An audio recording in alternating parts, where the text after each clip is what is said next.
नमस्ते dear students. बहुत बहुत स्वागत है आपका पीटी एजुकेशन चैनल पे। मैं हूं गौरव चोपड़ा और आज मैं आपके लिए होलसेल प्राइस इंडेक्स का अपडेट लाया हूं। ये कल यानी 14 अगस्त को ऑफिस ऑफ इकोनॉमिक अफेयर्स जो ministry of commerce and industry के अंडर आता है उनके द्वारा ये नंबर्स रिलीज किए गए थे। तो हम ये नंबर्स के बारे में एक शॉर्ट डिटेल एनालिसिस करेंगे। हम ये भी समझेंगे कि डब्ल्यूपीआई क्या होता है और उसका इंपॉर्टेंस क्या है। तो बने रहिए मेरे साथ इस वीडियो के एंड तक। तो चलिए आगे बढ़ते हैं। सबसे पहले आइए समझते हैं कि इन्फ्लेशन क्या होता है। इन्फ्लेशन मतलब महंगाई। महंगाई हम जो गुड्स एंड सर्विसेज कंज्यूम करते हैं उसमें देखने मिलती है। That could be food, clothing, housing, recreational products, transportation इत्यादि इत्यादि। इन्फ्लेशन भी तरह तरह के रहते हैं बट आज हम उसके बारे में चर्चा नहीं करेंगे। इन्फ्लेशन क्यों जरूरी रहता है? इन्फ्लेशन जरूरी रहता है क्योंकि गवर्नमेंट और सेंट्रल बैंक्स के द्वारा जो पॉलिसीज आती है उसको डिटरमाइन करने में इन्फ्लेशन मेजर रोल निभाता है। Inflation could be measured through CPI और डब्ल्यूपीआई और इवन डिफ्लेटर एंड और भी तरीके रहते हैं जिससे कि हम पता लगा सकते हैं कि आखिर गुड्स एंड सर्विसेज का इकोनॉमी में प्राइसेस को लेके एक जनरल ट्रेंड क्या है। लेकिन आज के वीडियो का वो पर्पस नहीं है। Will keep it for some other video. आज हम स्पेसिफिकली डब्ल्यूपीआई की बात करेंगे जो बेसिकली इंडिया का होलसेल प्राइस इंडेक्स कैलकुलेट करता है। डब्ल्यूपीआई सिर्फ गुड्स को मेजर करता है, अनलाइक सीपीआई जो गुड्स एंड सर्विसेज दोनों को मेजर करता है। एंड डब्ल्यूपीआई के नंबर्स होलसेल लेवल के प्राइसेस पे बेस्ड होते हैं। That is it tracks prices at the factory gate before the retail level. It considers the goods that are sold in bulk and traded between organizations instead of consumers. यानी जो goods organizations के बीच में बेचे और खरीदे जाते हैं उसे ही कंसिडर किया जाता है। इसमें कंज्यूमर का रोल ही नहीं है। अब इसका पर्पस क्या है? WPI का यूसेज एनालिस्ट के द्वारा बहुत यूज होता है ताकि मार्केट के डिमांड एंड सप्लाई के डायनेमिक्स क्लियर हो जाए एंड एक इन्फॉर्म्ड डिसीजन ले पाए। WPI also helps in assessing macro and micro conditions of the economy. अब होलसेल प्राइस और रिटेल प्राइस में दो लेयर्स रहते हैं।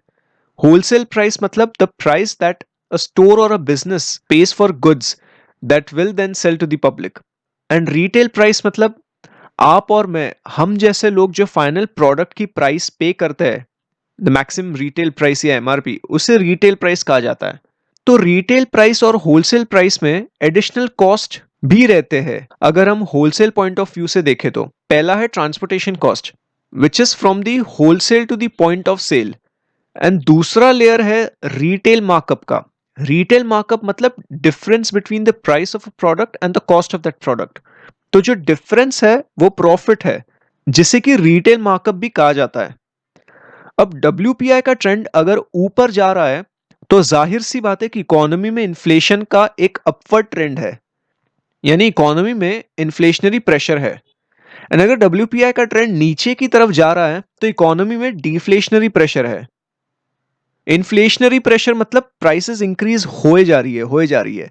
डिफ्लेशनरी प्रेशर मतलब वो प्राइस नेगेटिव जोन में चला गया है। पहले 100 रुपए था, अब 90 रुपए हो गया है, फिर अगले साल 80 रुपए हो गया है। तो इसे डिफ्लेशनरी प्रेशर कहते हैं। Now, how do we really measure the wholesale price index? अब मंथली WPI के नंबर्स जो निकल के आते हैं वो बेसिकली गुड्स में एक एवरेज प्राइस चेंज बताता है which is usually in percentage और रेशियोज। और ये इंडेक्स एक बास्केट ऑफ गुड्स को रिप्रेजेंट करता है जिसमें कि व्हीट, पल्सेस, फ्रूट्स, मिल्क या पेट्रोल, एलपीजी, ये सब गुड्स रहते हैं।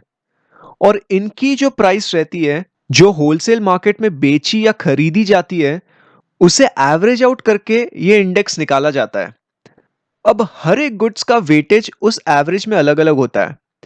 से फॉर एग्जांपल मिल्क का वेट है 40% एंड फ्रूट्स का वेट है 30% एंड पेट्रोल का वेट है द रिमेनिंग 30%। तो weight into price plus weight into price plus weight into price, the whole thing divided by 3, तो जो इसकी वैल्यू आएगी वो WPI होता है। अब ये तो मैंने बहुत वेगली बताया है। इसमें बेसिकली 697 प्रोडक्ट्स रहते हैं।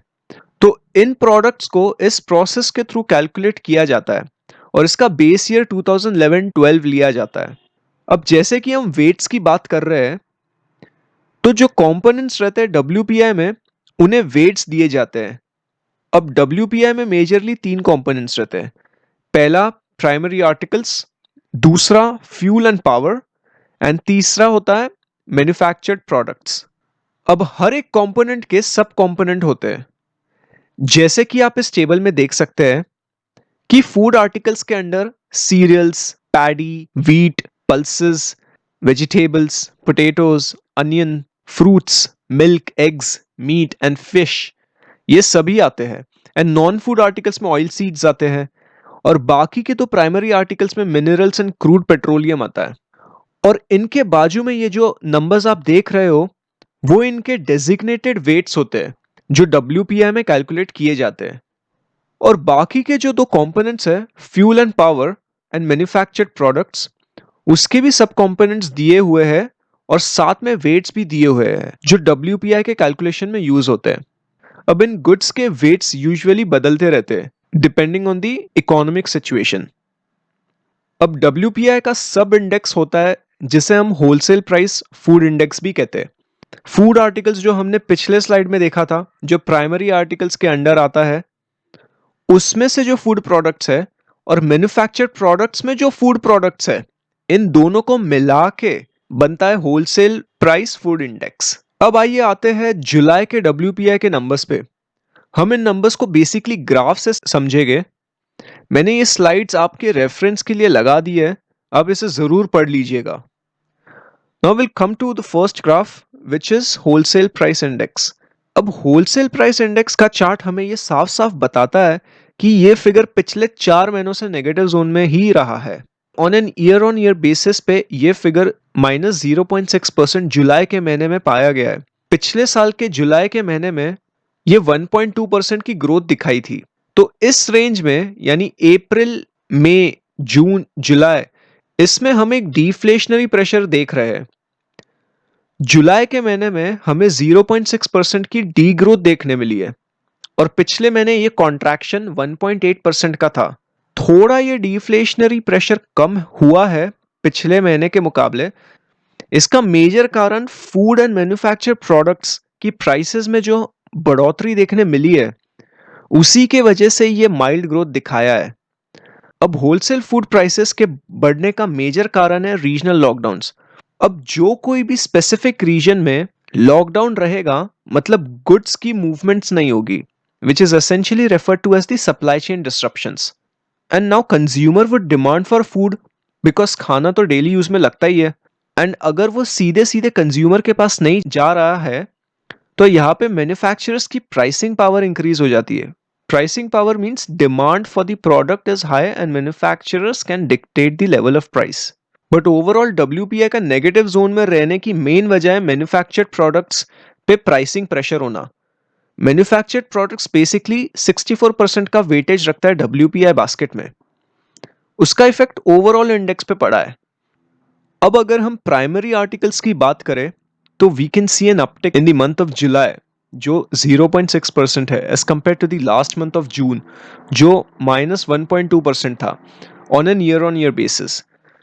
प्राइमरी आर्टिकल्स का वेटेज डब्ल्यूपीआई बास्केट में 22.62% है।